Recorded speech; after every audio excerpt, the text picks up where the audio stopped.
السلام علیکم ورحمۃ اللہ وبرکاتہ۔ اقرا محد الحافظات پشاور شار ورثت جماعت عالیہ اول مضمون تفسیر سبق نمبر 4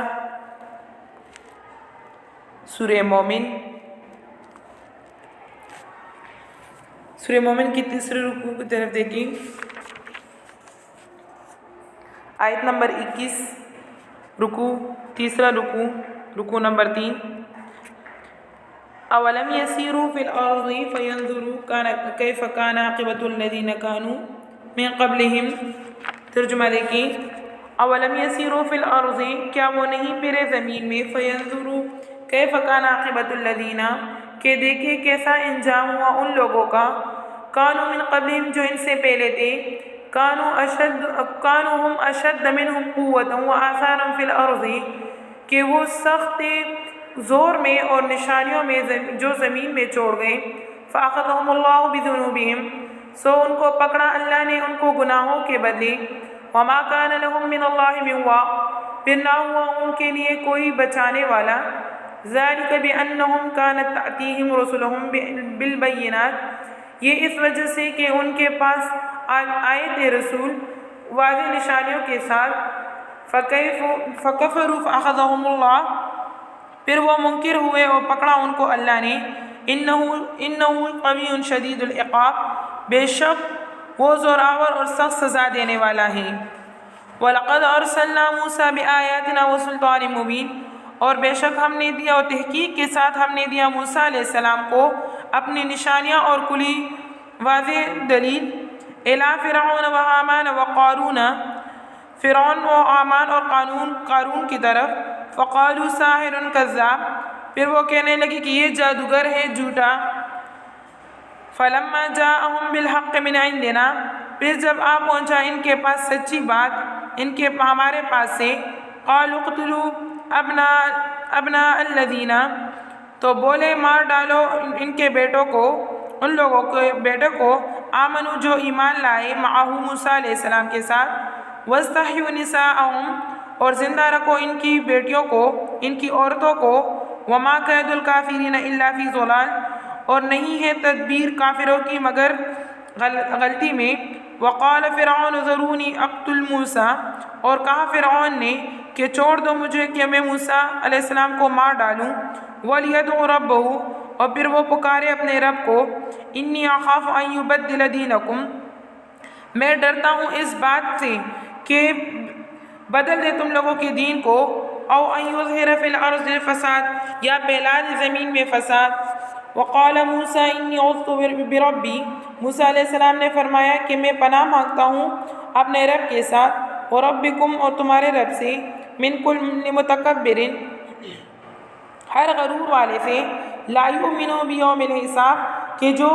یقین نہیں کرتے حساب کے دن کا۔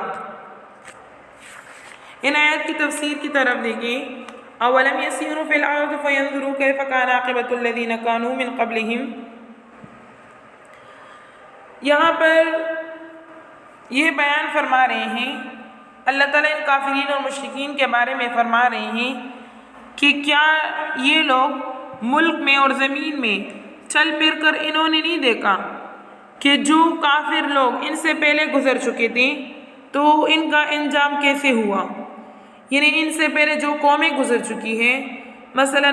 قوم عاد، قوم سمود، اسی طرح نوح علیہ السلام کی قوم، تو یہ اللہ تعالیٰ یہاں پر فرما رہے ہیں کہ کیا یہ لوگ زمین میں نہیں پھرے کہ ان کے نشانات دیکھے، ان کی قوت کو دیکھے کہ وہ لوگ کیسے طاقتور اور کیسے نشانات زمین میں چھوڑ گئے ہیں، یعنی وہ ان سے پہلی قومیں، یعنی کفار اتنے طاقتور نہیں ہیں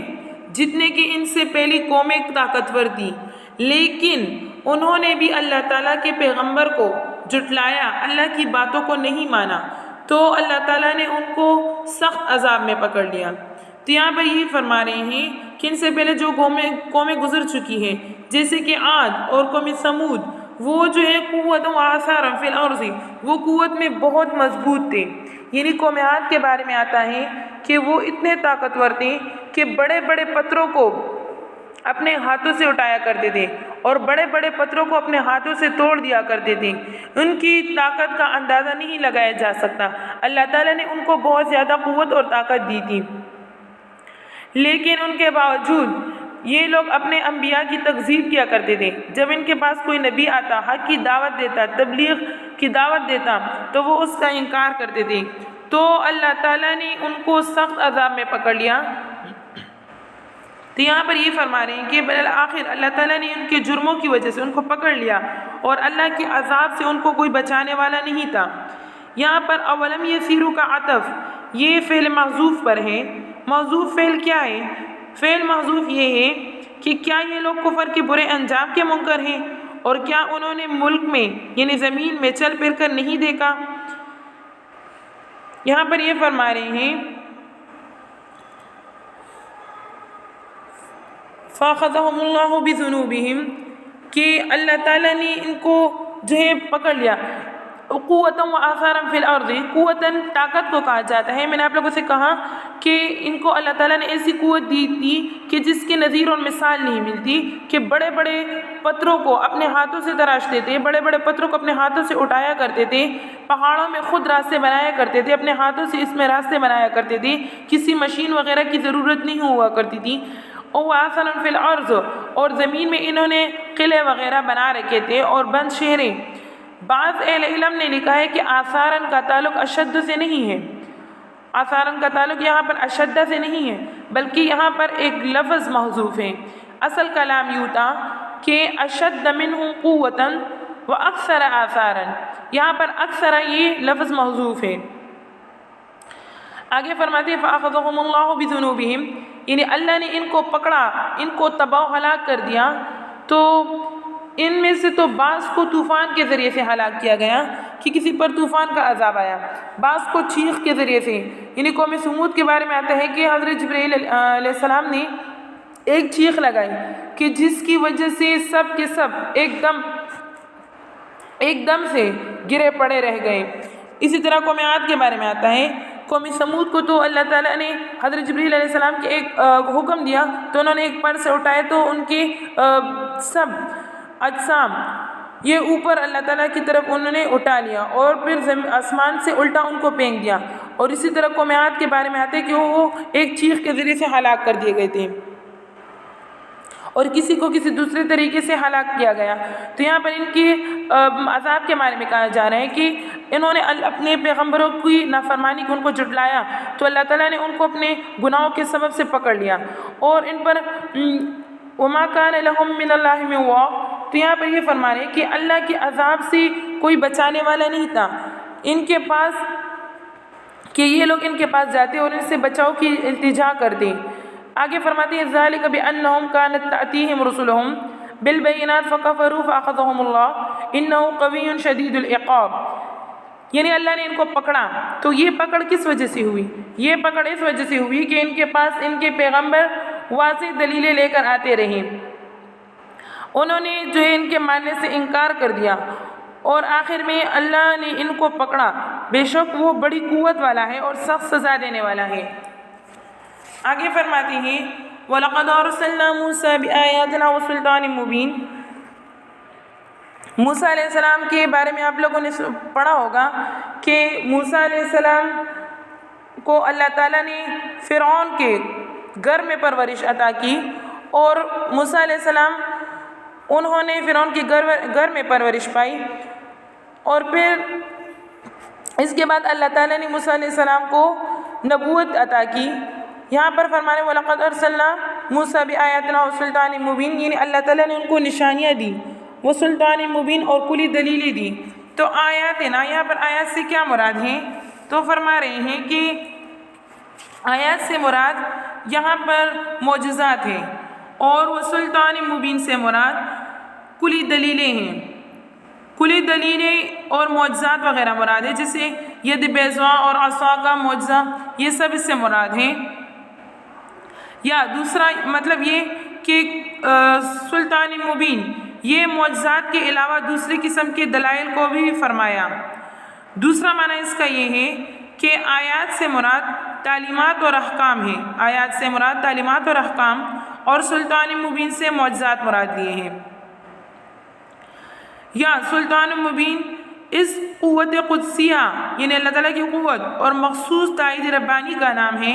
کہ جس کے آثار پیغمبروں میں ہر دیکھنے والے پر نمایاں طور پر نظر آیا کرتے ہیں۔ اس کا مطلب یہ ہے الی فرعون و حامان و قارون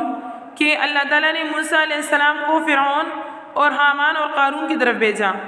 فرعون یہ بنی اسرائیل کا بادشاہ تھا، اور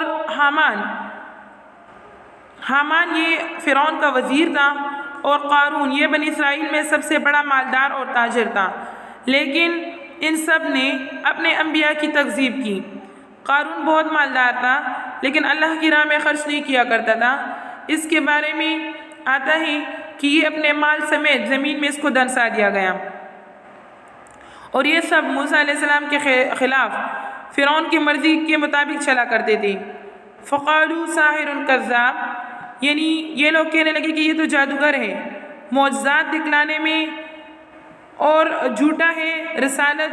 کے دعویٰ کرنے میں، یعنی معجزات دکھانے میں یہ جادوگر ہے کہ ہمیں مختلف قسم کے معجزات دکھاتا ہے تو یہ جادوگر ہے،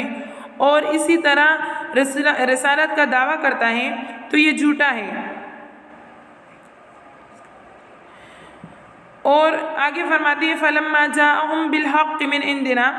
فَقَالُوا اقْتُلُوا أَبْنَاءَ الَّذِينَ آمَنُوا مَعَهُ وَاسْتَحْيُوا نِسَاءَهُمْ۔ یہاں پر یہ دوسری مرتبہ بیٹوں کے قتل ہونے کا حکم فرعون نے دیا۔ ایک مرتبہ تو بیٹوں کے قتل ہونے کا حکم اس وقت دیا گیا تھا کہ جب فرعون کو یہ پتہ چلا کہ بنی اسرائیل میں ایک آدمی پیدا ہوگا اور اس کی وجہ سے میری سلطنت ختم ہو جائے گی، یعنی اس نے خواب دیکھا تھا، تو اس وقت فرعون نے یہ حکم دیا تھا کہ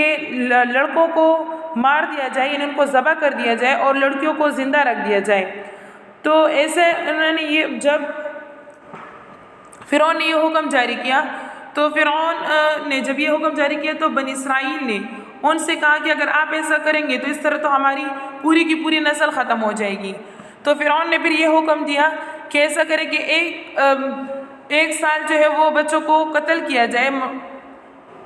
لڑکوں کو ذبح کیا جائے، اور ایک سال ان کو زندہ چھوڑ دیا جائے۔ تو جس سال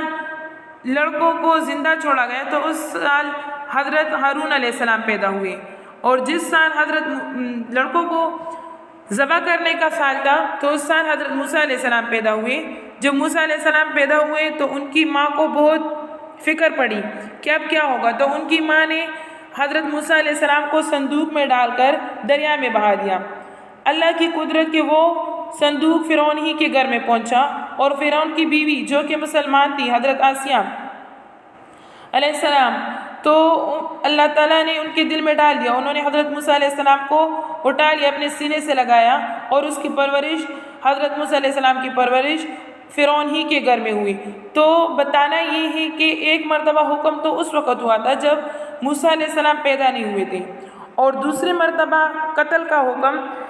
بیٹوں کو ذبح کرنے کا حکم اس وقت ہوا کہ جب موسیٰ علیہ السلام تشریف لائے، لوگوں کو اللہ کی طرف دعوت دی، حق کی طرف دعوت دی، تو اس وقت یہ دوسری مرتبہ موسیٰ علیہ السلام کی تشریف آوری کے بعد یہ حکم دیا۔ یہ اس وجہ سے کہ بنی اسرائیل کی تذلیل ہو، یعنی ان کو رسوائی ہو، ان کے توہین کرے،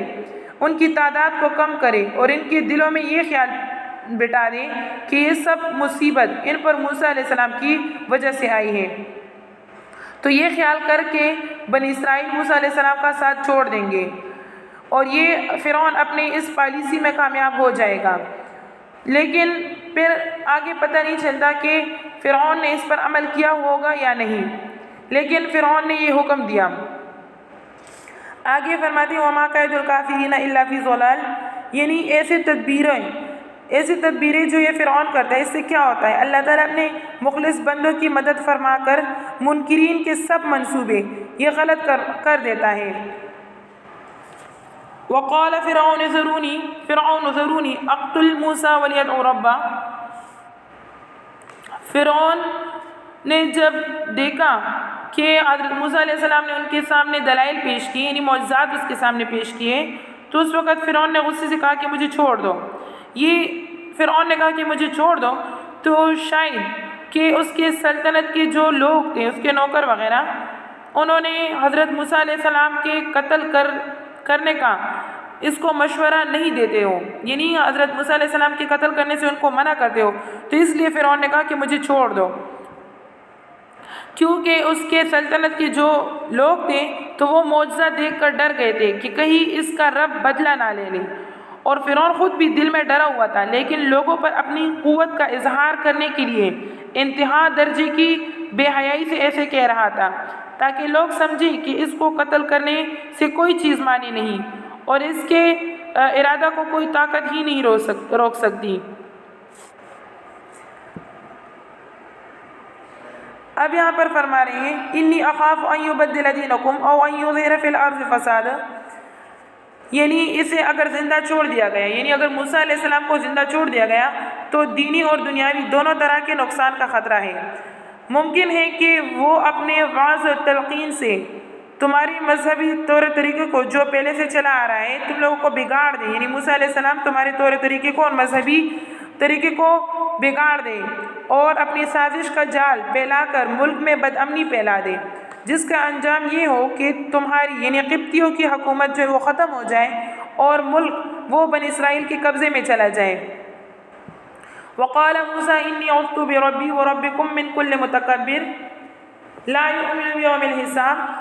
حضرت موسیٰ علیہ السلام کو جب فرعون کے ان مشوروں کی خبر پہنچی تو اپنی قوم سے فرمایا کہ مجھے ان دھمکیوں کی کوئی پرواہ نہیں، فرعون اکیلا تو کیا، دنیا کے سارے متکبرین اور جبارین جمع ہو جائیں تو تب بھی میرا اور تمہارا پروردگار ان کے شر سے بچانے کے لیے ہمارا کافی ہے۔ میں اپنے آپ کو تنہا اسی کی پناہ میں دیکھتا ہوں، وہی میرا حامی اور مددگار ہے، یعنی میرا بھی رب ہے اور تم لوگوں کا بھی رب ہے۔ اس میں تو ایک قول یہ ہے کہ ربکم یعنی میرا رب اور تم لوگوں کا رب ہے، یا یہ بھی جائز ہے کہ ربکم میں خطاب مومنوں کو نہ ہو بلکہ فرعون اور اس کی قوم کو، اور اس میں تنبیہ ہو اس بات پر کہ میرا اور تم سب کا رب ایک ہی ہے، کوئی دوسرا رب نہیں ہے۔ لا یؤمن بیوم الحساب، یعنی جس کا حساب یقین ہو، اور وہ ظلم یہاں پر فرماتے کہ جو یقین نہیں کرتا ہے حساب کے دن کا، تو اللہ تعالیٰ اس سے میرے لیے کافی ہے۔ یہاں پر یہی فرما رہے ہیں کہ اللہ تعالیٰ جو ہے وہ میرے لیے ان سے کافی ہے، میں اللہ ہی کی پناہ مانگتا ہوں۔ صدق اللہ العظیم۔ آگے 2 رکوع کا مطالعہ کریں اور ساتھ ساتھ میں سبق بھی یاد کرتی جائیں۔ سورہ صاد کے آگے 2 رکوع اچھی طریقے سے یاد کر لیں۔